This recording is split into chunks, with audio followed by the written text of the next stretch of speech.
Welcome to Talking Heads on USA Global TV, starring the one and only wonderful Dr. JACALYN. It's a prestigious place where world-class influencers and experts meet, and where you'll find the most trusted advisors and coaches for all things in life and business. Visit usaglobaltv.com to sign up for our newsletter, get the value you need, and be first in line to learn about events and giveaways and other valuable content. Connect with us. Email Dr. JACALYN at usaglobaltv.com to talk about how you can become part of USA Global TV. That's USA Global TV, where the doctor is always in. Good morning, good afternoon, good evening, wherever you are in the world joining us. Welcome. We are so happy to have you here at USA Global TV and Radio. I'm Dr. JACALYN KERBECK, the president, founder, and chief listening officer here at our network. Our show today is The Art of Creating Mental Health Wealth. And of course, we have a fabulous guest who is joining us from the Midwest of the United States. Before we bring him out, let's welcome the star of our show, JENETTA Barry, and the Epiphany Process. Hello, Dr. JACALYN. Hi, everybody. So do tell, where in the world are you today? I'm in deepest, darkest Africa, in the middle of the Great Rift Valley, near a lake called Lake Naivasha with lots of hippopotamus in it. And it is one of the most beautiful places in the world. So I pinch myself every morning when I wake up. So lovely to be here. Well, I must say that you actually are glowing today. You look quite happy. I do. I had a bit of a move over the last 3 days. So I think this morning I woke up going, yay, I'm human again. Well, it's interesting that you had that move. And of course, that was unexpected. And things happen in our lives all the time that we don't know what's going to happen. And then how do we show up? How do we deal with it? So I know we're going to be talking a little bit about that with our guests. Before we bring out Hersh, let's have JENETTA share your background and your reason for doing this show. Oh, thank you, Dr. JACALYN. This show is very close to my heart. Really, having been a motivational speaker and trainer for years, I knew something was very, very missing in that way of getting people to empower themselves, because they remain disempowered. And it took my greatest life test for me to finally find something that really worked. And that life test was when I had an enormous argument with my 16-year-old daughter, Jenny, one day. And she took herself off in a rage to leave home. And I sensed something wasn't right. And I went to find her. And I found that she had taken her life in her ensuite shower, her ensuite bathroom. And it brought me down to ground zero on all levels of my life, to the point where I don't think I've ever felt so isolated and alone in my whole life. It felt like it was a lifetime emotional and perhaps even a bit of a physical prison sentence. And after an aha moment that I had, or better still, an epiphany moment I had, I decided that I had to find ways to get through this, and that living a life like this for the rest of my life just wasn't an option whatsoever. And so after studying and researching and applying and walking the walk and talking the talk, I brought out what I now use as the epiphany process. I've worked with thousands of people all over the world and helped them through from day-to-day challenges right through to the most dire PTSD type of challenges, even terrorist attacks and all that sort of thing. But one of the most profound things that came out of this was the synergy of Jenny and a whole load of things that surrounded her before and after she died. And after she died, we realized that she'd actually passed on World Mental Health Day, the 10th of October. And we now have World Jenny's Day, where we use theatre and the arts to soften and normalize conversations around depression, suicide, and their solutions, because there are solutions. When we can step out of the mindset that mental challenge is an illness means you're broken, that kind of conversation keeps people stuck in a place. And it's not true. We all are challenged at some time or another in our lives. And it's how it's handled and how we handle it that's the most important thing. And theatre and the arts does it so beautifully. It gets people to open up so beautifully. So that's World Jenny's Day on the 10th of October, and it's going to be platformed. 2022 is being platformed here on USA Global TV. Dr. JACALYN and I are co-hosting the whole day, and I'm inspired and really excited to see how it's coming together. We're even getting a World Jenny's Day song written and performed, watch this space, by our own very own USA Global TV co-hoster as well, Madeline Chan. So that's one of many examples. So that's what this show is all about. And our guest today, I've been so looking forward to having Hersh on this show, because if anything can soften those conversations and soften feelings and soften overthinking and soften those sharp corners that we often feel, it's comedy. And today, I am so pleased to introduce you to Hersh Rephun, who has had dual characters in stand-up comedy and advertising. And he operates on one simple principle: to sell the truth. He's appeared in comedy clubs across the US, and his clients include change makers, market leaders, agencies, educational institutions, and even Oscar-winning filmmakers. And for me, meeting Hersh a couple of months ago, he interviewed me on his podcast, Truth Tastes Funny. He blew me away. And I believe you're going to find him just as engaging and thought-provoking, because this channel is very much about listening. And boy, does this man listen to you. He not only listened to what I had to say, but he was able to transform all that I was saying into really deeply meaningful questions that I have not really been asked before when we talk the subject of suicide and Jenny and all that backstory. And I came out of there going, wow, I don't only feel listened to, but I feel that a deeply impactful podcast was put together by this incredibly talented man. And so, as the host of, and it's an increasingly popular podcast, Truth Tastes Funny, Hersh explores the absurdity of life's challenges, because when you can stop and look at how absurd it is, you go, really? Could that really happen? And at the same time, he's able to engage with experts who've dedicated themselves to finding serious solutions. So what I love about Hersh is that he understands what we talk about in the epiphany process, which is the yin and yang, of on a scientific level, as well as on an emotional, mental, spiritual, whatever level. He gets it with the light and shade of the stress that we have and the humor that's in it. So I would now like to introduce you to all, introduce Hersh to all our viewers and listeners today.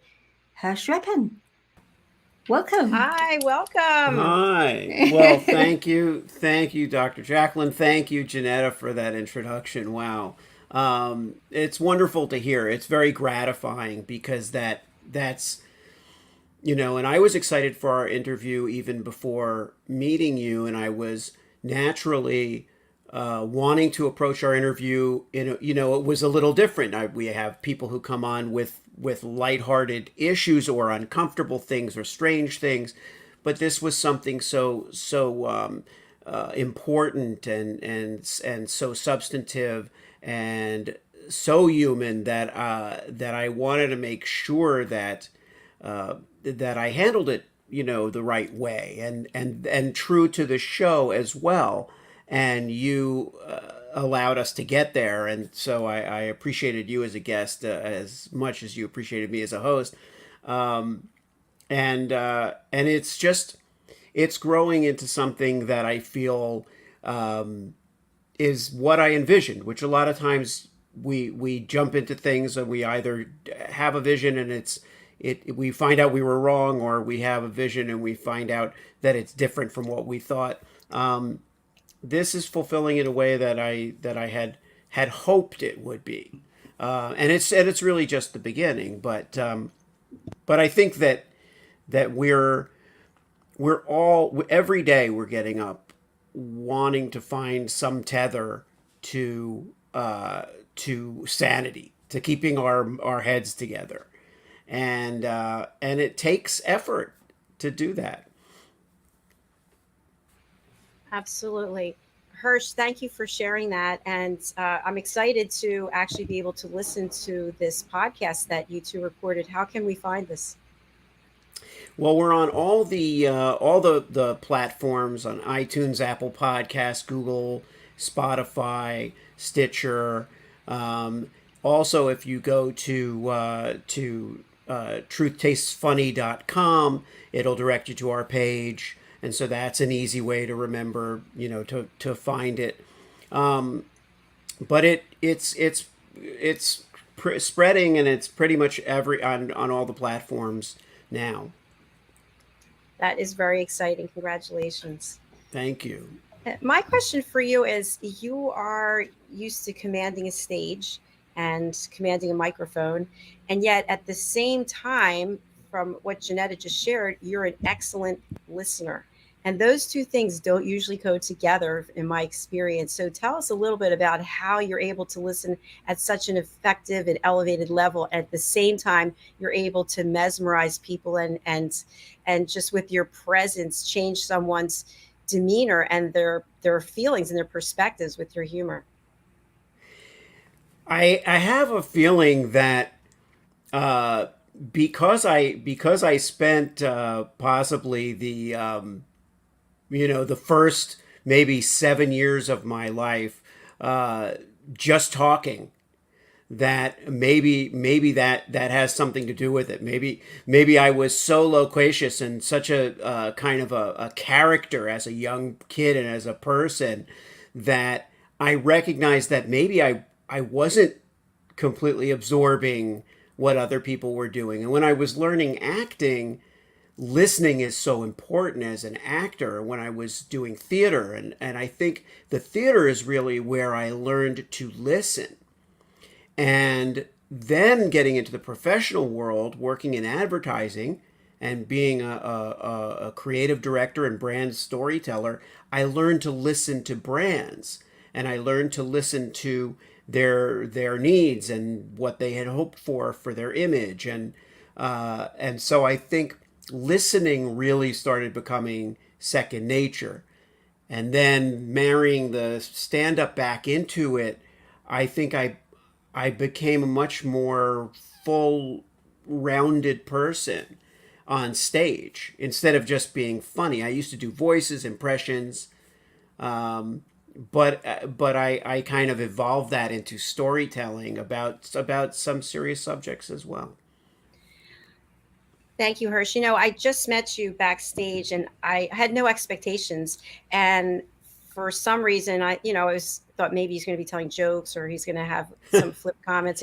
You're actually very down to earth and very easy to gravitate towards. I really like the energy that you're putting out there. So I believe that all of your work and your efforts have manifested into becoming someone truly exceptional. Thank you. That means a lot. We second guess ourselves a lot. We often think that we wonder, are we saying the right thing? Are we acting the right way? Are we behaving the right way? And I'm just learning now, I think. Maybe I've done it before, but trusting my instincts about when to be funny, when to be silly, I rarely was in, when I was a kid in school, I rarely got thrown out of class because I had an instinct for what the teacher could take. So I kind of knew, like, if the teacher gave me a look, or the teacher was responding, or it was starting to become a little disruptive, I would rein it in, because I'd be, well, okay, well, I don't need this whole thing to blow up into a completely senseless affair. And I would pick my moment, and then I would make my joke. And the teacher would, and if it was a good joke and I chose my material wisely, the teacher would have to acknowledge that and let it go. And then there'd be this kind of silent understanding that I'm not gonna disrupt until the next optimal opportunity. Sorry, Jeanette, I just have another question. I'll go over to you. Thank you, Hersh. So a question I have, at least here in the States, and I'm sure in many parts of the world, there's so many topics that are hot topics that people feel so strongly about one way or another. And we can't say this and we can't say that. And so how do you gauge what it is that you will use in just speaking with someone to try to lighten up the mood, whether it's a performance or just having a conversation, someone's feeling down? We have to be so careful about everything we say now. It seems like there are more things we can't say than what we can say. So how do you manage that? That's a great point, Dr. JACALYN, because as a stand-up comedian, even these days, we're in a much more sensitive, hypersensitive state, where we feel like everybody's very raw and we don't want to offend people, or we're just getting so into correcting ourselves.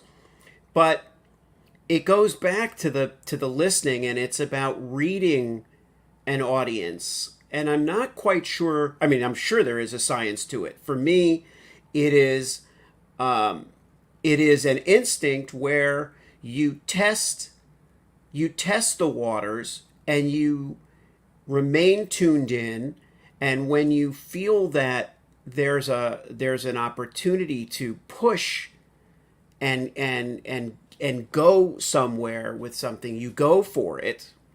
But you're just able to modulate things, and also being empathetic. I think knowing, one of the reasons I feel I can talk to pretty much anybody is because I really try to empathize with their point of view. I find it impossible to look at someone and just sum up everything I think about them, and then have this, even though they may have a widely divergent view, I just somehow relate. I did that, during the elections in the United States. Things were so polarized, people were so keyed up, and I would still talk to anyone that would talk to me. And I felt like there should be so much more effort made in that way. I completely agree with you, Hersh. I love your perspective. If we could just listen and be curious, we can learn. It doesn't mean we have to agree, but we can learn. Yeah. Yeah. Because what I'm hearing, and why I believe so many people do relate with you and to you, is that there's sensitive comedy that comes from the heart, and then there's zany comedy. And so often the zany comedians have come from a really tragic type of scenario that was hard to handle, so they go to the other extreme of zaniness to try, without realizing more often than not that they're balancing out. But from what I hear from you is that you've been able to take the sensitivity that was inherently with you and always use it with your gift. Am I right in saying, or perhaps my question is, did you decide to go into comedy as a career because you had a really difficult background, or was it a significant happening where you finally went, this is really what I want to do? What finally decided this was what what your life was about and your purpose? This is a bigger question than it might seem, because as I mentioned, as a child, I was a very entertaining child. I had a wonderful and fortunate upbringing, a very, loving upbringing. I was raised in an Orthodox Jewish home, so there were strict observances and connection to the faith, but also very, very full of laughter, a very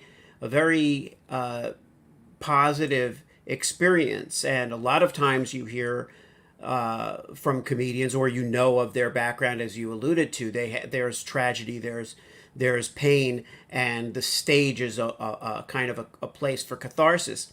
What I don't think I realized was, until I started doing comedy in my early 20s, and the comedy I was doing was satirical and character based, and I was doing a character, it wasn't even me, where I had the most success. I was playing another character who was like a lounge singer and a name dropper. It was very funny, I thought, and well received.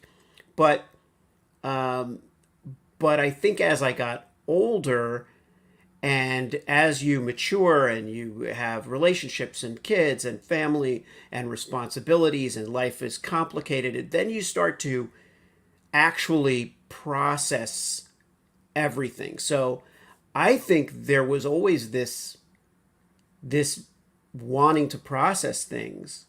But I think it took many years for me to start to acknowledge the depth that was there. I think for some reason, maybe it was an escape for me, the stage, not from something horrible, but just from whatever was horrible out there. Like I didn't like to immerse myself in topics of the day, news, war, bloodshed. I mean, what kid really does?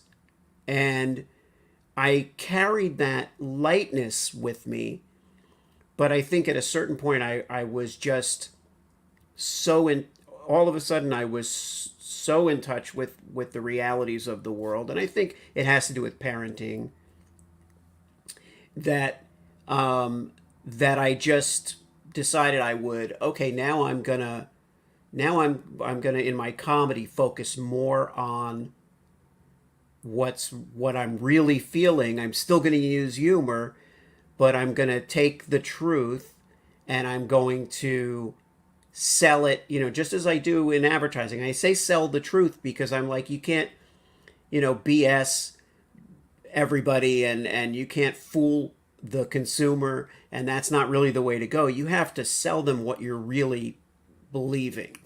And so I think I started doing that in comedy, where I would take sensitive subjects and be open about them, because I don't call it dark comedy, I call it light comedy. I think when you shine a light on something dark, it becomes exposed, and that's what I try to do with the comedy. So you can see where relating to all that Hersh is and does is all so much what I say and the epiphany process. It's amazing, such heart-opening ways to look at dark things that most people latch onto and go, horrible, can't go there, and lightening up. It's amazing. Yeah. Yeah, and in comedy, the goal is to challenge yourself, and you can shock is I'm using the word shock only in the literal sense. You're not trying to offend or be extreme, but in my kind of comedy, keeping the attention of the audience, the magic combination is honesty, right? Honest humanity and humor and daring. And being daring about how you talk about it. I've talked about drunk driving and having gotten arrested for drunk driving and gotten a DUI, and that's an embarrassing thing for an adult to and a parent to admit to. But at the time, this was a decade ago, and at the time, I thought, well, if I if I talk about it in my comedy, then first of all, my kids will know, and they'll have learned something from my experience, and maybe other parents will hear it and other people will hear it and they'll make better choices, and they'll do something right. And the embarrassment that it causes me is momentary, is like getting a shot. you know it was a stupid thing, and it's like, well, I'm making fun of myself, so I'm not hurting anybody else, and I can look my kids in the face and say, oh, daddy did this stupid thing. you know this is, and I'm not, and the way I'm doing it, I'm not making a joke out of it. I'm talking about it in a way that is real and genuine, and just using the humor, at my expense. I know where it's trained, where the camera's trained, the light. I think what you're doing is wonderful. It's so important that, especially in families, that there aren't the secrets that decades later, some family member discovers, and then, because we've had that in our family, and that's a painful journey. So I applaud you for what you're doing. We do have some comments here from our friend Adam. Hello, Adam. Nice to have you with us. Hello, all you beautiful legends. We at the Mental Health Warriors do get serious, but we always bring humor to mental health. And I have a question. I've learned that kids laugh between 200 and 300 times a day. Why do you think us adults forget this? Oh, that's a great question. That's a great question, Adam. And I don't know that we do forget it, but I think what happens is we as we become older, we're constantly reminded that it's time to grow up and to get serious, and be a serious adult, as though being an adult doesn't involve humor somehow.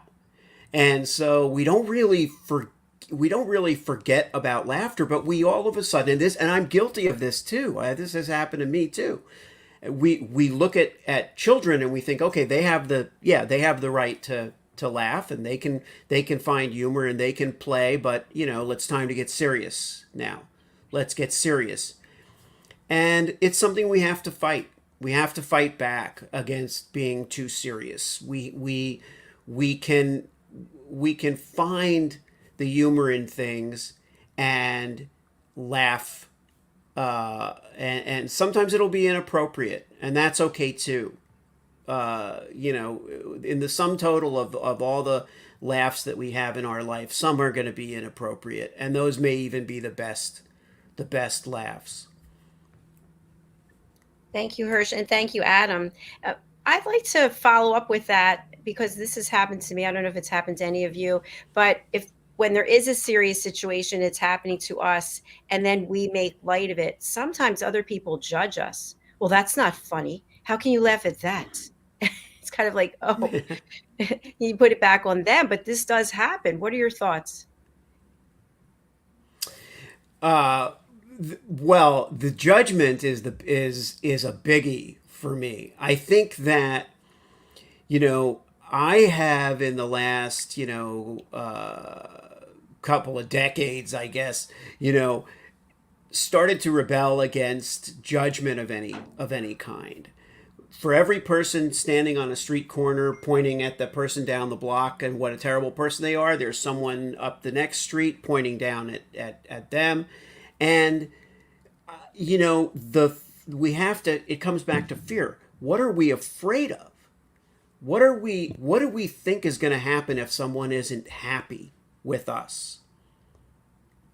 I'm sorry you feel that way. I'm sorry you're not happy, or it's our own well-being is what makes us useful to everybody else. And our well-being, to Adam's point, requires a lot of laughter. And we need to get our laughter. We need it as much as we need to exercise and to drink and have food and have the sustenance that we need for our bodies. We need to laugh. And I think that we only have to really please ourselves. And if someone else is judging us, we're judging us. That's really us. Someone else is saying something to us, but we're exacting judgment on ourselves, and we can look inward and say, why are you listening to that? Why are you listening to this? You want to go out and have some laughs, have some laughs. I love that, because also what I've noticed, and you've hit it on the head, and I've noticed that often that judgment from them is a reflection of their judgment on themselves. And when I can remove that and go, it has nothing to do with me. It has to do with past experiences, charges, happenings, belief systems that are coming up, that they're on the journey of either learning or deciding not to learn how to handle, and that's their path. And that's helped me tremendously in that, to be able to just say, okay, it's their stuff. But it's not easy, because as you were saying, Dr. JACALYN, it's very easy to want to essentially be liked and loved by everybody. And the moment somebody challenges you, you feel as though a part of you is incomplete. And that's why being able to say, oh, well, maybe that's their incompleteness that's reflecting out has helped. But definitely that humor in the most darkest times, I think it's vital. Yeah. You'll notice next to me is a kind of a shadow, which could be attributed to questionable last minute lighting choices. But what it reminded me of is that I talk to myself a lot. I offer commentary to myself, and I do it aloud. I do it, fortunately not when people can really see me doing it, but I do it. I have this alter ego that has a conversation with me, and I noticed after a while, well, I always treat myself with humor. That character, whoever that alter ego or that id or whatever, always applies a layer of humor. And I wasn't in my own life applying that layer. I was the serious person. And I think as soon as I realized that, I started judging other people differently as well. When you saw that person reflecting their own negative self-image upon themselves, it started to really hurt me, or I felt for them. And I think, Jenetta, what you do, and Dr. JACALYN, what you're doing is you are looking out for others, and you're trying to help other people. And so what I think we're all finding is that really infuses us with purpose and focus and perspective, so that all of us can be healthier. So the person who judged me can maybe somehow glean something at some point and have their epiphany. Every miserable person is an epiphany waiting to happen. I like that. Thank you. Also, one more comment that I have about this specific topic, and then I want to talk about your hats behind you, especially kosher. Yeah. So my follow-up question is, I've had people say to me when I've gone through really serious things that the reason why you're laughing is because you're in denial about your own situation. And you're wondering if laughter is a form of denial? Yes.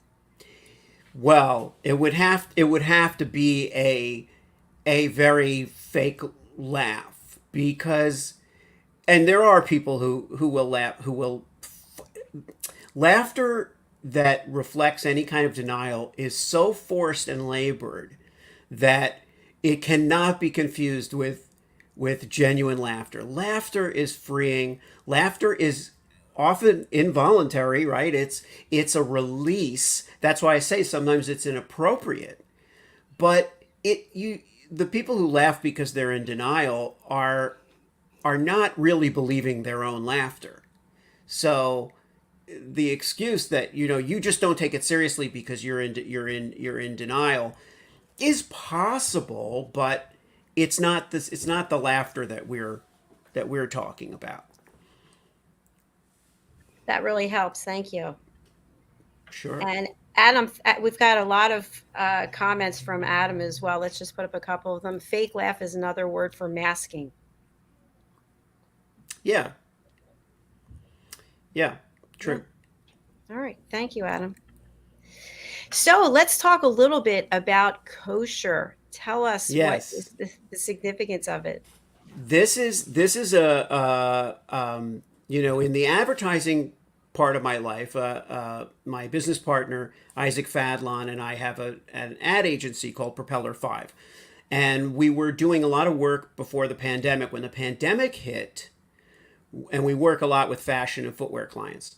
When the pandemic hit, all our projects were canceled. Like everyone else, we went underground. And after a few months, we were trying to figure out, well, what are we going to do with our time and energy and creativity? And he had this idea. He had created that kosher hat, the one with kosher in a box on it, a couple of years earlier, and we had started to plan some marketing for it, and we wanted to create a brand called the Kosher brand, with kosher meaning it's all good. If someone says, is that deal kosher? Is that, oh, I know that guy, he's kosher. Kosher means it's all good. It's legit. And in fact, we did a billboard in LA with kosher, and we have a shirt also in LA with kosher written in 15 of the world's most well-known languages. So that way, someone walking down the street with kosher in English, it's in Hebrew, Arabic, Turkish, Armenian, Japanese, and the idea is that kosher is universal and inclusive, and so we really just launched it this year. We launched a nonprofit called the Keep It Kosher Project, which is just getting off the ground now, and will support street artists who are doing graffiti and doing other messaging, but they may not have a platform. They may need a wall. They may need supplies, and through this nonprofit, the very first thing will be to kind of outfit them with the forms of expression that they need to express their positive messaging, and that'll be all over the United States. And then we collaborate with artists, and we have a new product coming out, and it's just a labor of love. It's just something that we felt that if we wanted to use our talents to put something in the world, we wanted to put some positive message in the world, and that the time had come for the kosher brand, and so we're deep into it now. Now there's no turning back. Now we're selling the things we're doing. We're going to be involved with World Jenny's Day this year, which we're very excited about. We're looking for a few artists that are going to do a mural, and so it's exciting. It was a contagious experience from the beginning, like artists and musicians and comedians, and we did a huge photo campaign, and we donated money to anti-hate groups, and we got musicians, comedians, street artists, and more to appear in the campaign. It was great. A huge congratulations to you! How exciting! Thank you. And you're going to be here for World Jenny's Day as well. Yeah, we're gonna participate in that. We're excited about that. It's wonderful. It's we never know what's coming around the corner. We don't know what the next challenge will be, or what the next victory or excitement will be. But when we take these little steps towards something meaningful, something meaningful follows. Something meaningful comes back, and And I think that I'm thrilled that that I've been able to tie in the humor and the comedy, because with every endeavor doesn't come an opportunity to do something funny. That's not built into every single thing that you do. So with the podcast, it's fun that it's tied to humor, so I can't really get away from humor altogether. I just did a podcast. I appeared on another 21-year-old college student has a podcast here in the United States, and he dresses as a banana and asks very kind of funny, silly questions. But it was an amazing. It was so fun to be on this podcast with this kid. And he had researched me and had all these knew everything about me, and it was very really fun. Hersh, thanks for sharing that. We're coming to the end of our show, but question I have for you is, how much work is it to be funny? None. Good. Okay. No, it's effortless. No, there is no there. It's hard to live up to an expectation of being funny because we don't decide when we're funny and when we're not. So I think the only thing that's really hard about being funny is it isn't always up to us. It's better if we work on ourselves inside, make ourselves the healthiest and happiest that we can be, so that we can leave the doors open, so that when the opportunity to be funny comes up, we have it. It's accessible to us, and it's not covered up. To go back to our viewer Adam's point, is that it's not covered up by all the grown-up stuff that makes us so upset and so self-conscious. Leave that stuff off so that when that chance to be funny comes up, we can take. And it's so needed for all of our mental health. I don't care where you are in the world. We all need to be able to be lighter. I know with myself, JENETTA knows this. I'm in my masculine energy. It's always go, go, go, go, go. And sometimes we just have to lighten up and take a step back. I think of it as being sort of that eagle flying over and just flying over our lives and looking at it with a different perspective. Yeah. Yeah. Well said. Well said. Yeah. Thank you. So agree. For me, my lightening up person is Andy, because he can get so silly sometimes that I have to stop and go, okay, all right. Okay, I'm taking myself too seriously. And it is being able to stop and go, hold on, this is really not that serious. In the grand scheme of things, if I take my enormous step backwards, it's actually quite funny. And I think when one can realize it's important to factor in, then life becomes beable rather than doable.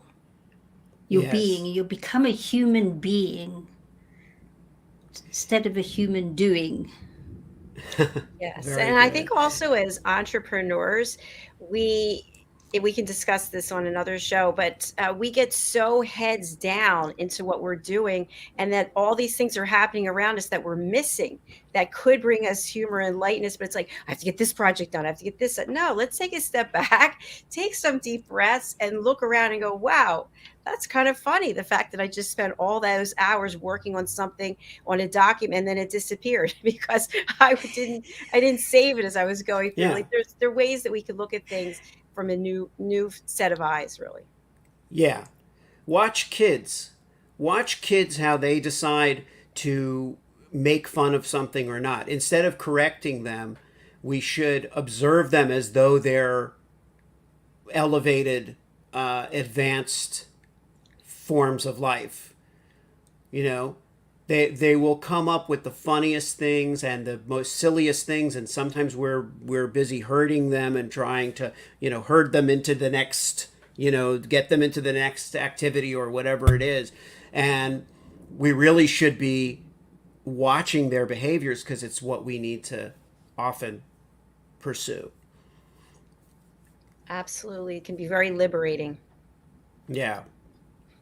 It's been a pleasure having you here today. I'm going to spotlight you. Of course, your banner's there, but for people who are listening on the radio or they're unable to read it, what's the best way to get in touch with you, Hersh, and who would you like to reach out to you?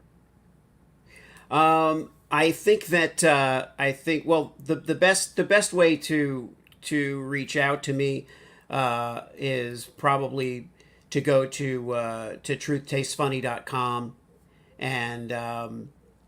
and be in touch with the show, or get in touch with the show. Oh, also HershRephun.com. There's a contact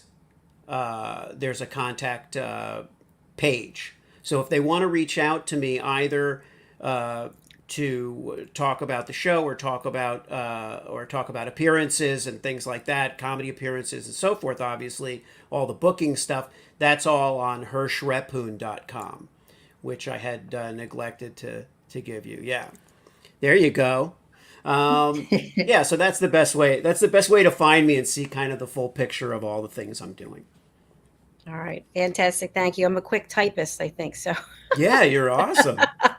Yay. That's magic. It's there. It happens immediately like that with no effort. I don't know where there it was. Yeah. You know, Dr. JACALYN, I'm itching to introduce Hersh to Kev Orkian. And Kev is one of World Jenny's Day's ambassadors, and he's the most wonderful Armenian. He came from Armenia, but lives in UK and sounds very, very British. Hugely open-hearted comedian, and I would love to introduce you to he, and the three of us talk about what we might be able to do with World Jenny's Day on the comedian side, so on the comedic side. So, yeah. And I think you'll love. I mean, today I messaged him and said, you know, this is what's happening. He says, I've so got your back, sweetheart. I just love you. He's one of the. It's amazing. Oh yes, and he's busy. He's busy filming a Netflix film, his second film on Armenia right now. So he's in the middle of filming and he stops, and there he is for this cause. Such a special man. So we must actually get you two together. Thank you. That would be lovely. And I'd like to introduce him also to our teammate, Amber J. She's the founder of Comedy Gives Yes. Back. Yes. Would be amazing. In fact, if we did a 3 collaboration there. When's she back? September. Okay. So there Perfect. We go. We have you in mind, Hersh. We're wonderful. Thank you both. Thank you, JENETTA. Thank you, Dr. JACALYN. What a wonderful way to start the day here for me. Thank you so much. Please do come back and see us on this show or our business show or any of our other shows. We'd love to have you and support your work. Gladly, and likewise. We have to get you on Truth Tastes Funny. Yes. I have a feeling you're going to have a good time. And I love it. All right, looking forward. All right, thank you. See you again soon. Huge My pleasure. Take care. Lots of love. Wow. All right. Love to you both. Love to you too. JENETTA, thank you so much for bringing Hersh to the show. I got so engrossed I didn't run the sponsorships. So I'm going to actually spotlight you. And if you can share the best way for people to reach out to you, that would be fabulous. Thank you. Thank you. If there's anybody out there who'd like to know how to handle the challenges that are possibly overwhelming them right now, whether it's, and usually it has to do with communication, how to communicate or not communicate with a boss or a colleague or a client or friends or a family member or a partner or children or whatever.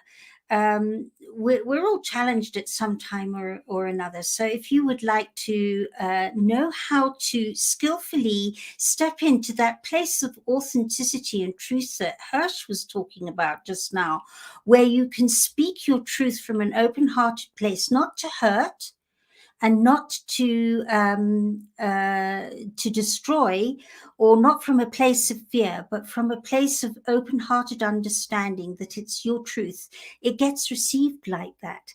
If you'd like to know more about how to do that, then please do reach out to me at theepiphanyprocess.com. I'm very approachable there, and you can write to me there.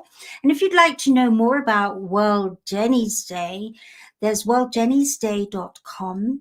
And we would love your help, your support. We've got a big fundraising in a safari game park in Kenya coming up at the end of this month. So please do reach out there if you'd like to know more or participate or whatever. I'd love to hear from you. And once again, Dr. JACALYN, thank you so much for this opportunity to share and co-host with you. I always love your energy, love being here, and look forward to this time next week. And lots of love to all of you out there, our viewers and our listeners. Thank you, Janetta. Back at you. And I look forward to seeing you later today for your Talking Heads episode. Thank you. Me too. All right. Thanks again. I'll see you in a few hours. Bye for now. Thank you, everyone, for watching, for listening. I truly appreciate you being here. We have 9 shows today. That's right. Yours truly will be here for 9 hours. And our next show is coming up, and the title is Rapping with Dr. JACALYN. This is a show about nothing.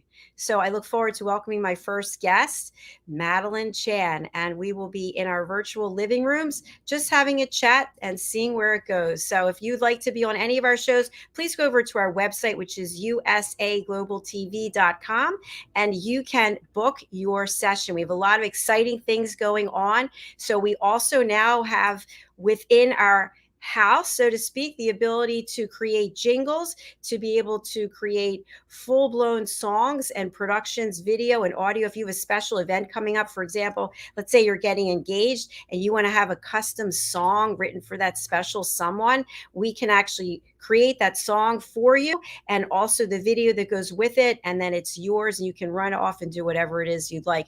We also have the ability to create jingles. So for example, if you'd like to have happy birthday to you sung here on our platform to someone special, or congratulations on your anniversary, so many ways that you can reach out and let other people know. You can go over to our website, USA Global TV, also to drjacalyn.com, and you can go ahead and book in for a sing-a-gram. And that's it for now. We'll be back shortly with our next show. Thanks again. Thank you, Hersh. Thank you, Janetta. Bye.